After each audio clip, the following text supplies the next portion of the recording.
What is heat transfer in thermodynamics? Imagine holding a warm cup of coffee on a chilly morning.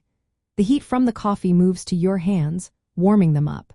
This simple act is a perfect example of heat transfer, a key idea in thermodynamics. When we talk about heat transfer, we are describing how thermal energy moves from one object or system to another because of a temperature difference.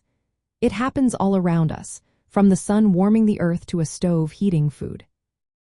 In thermodynamics, heat transfer is governed by the first law of thermodynamics. This law states that energy cannot be created or destroyed, only transferred or changed from one form to another.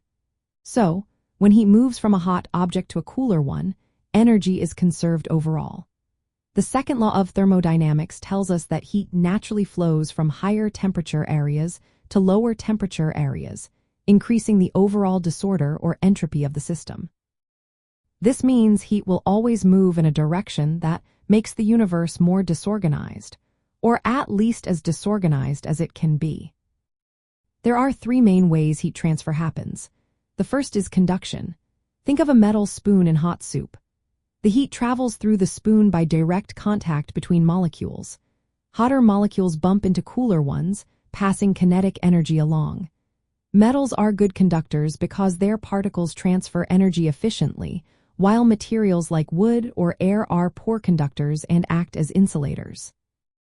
The second way is convection. Imagine boiling water in a pot.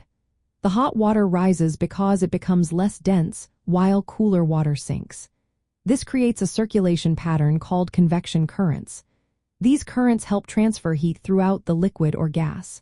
Convection can happen naturally, driven by buoyancy, or artificially, with devices like fans or pumps forcing the movement. The third method is radiation. This is how the sun heats the earth. Radiation involves electromagnetic waves, such as infrared rays, which can travel through empty space.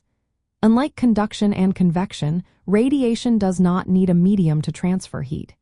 It allows energy to move through the vacuum of space, warming everything it touches. Understanding heat transfer helps us see how energy flows in engines, refrigerators, weather systems, and even our own bodies. It explains why a hot cup cools down over time and how heat moves through different materials. Engineers use this knowledge to design better systems for heating, cooling, and energy efficiency. Whether you are cooking, staying warm, or studying climate change, heat transfer plays a vital role in how energy moves around us every day.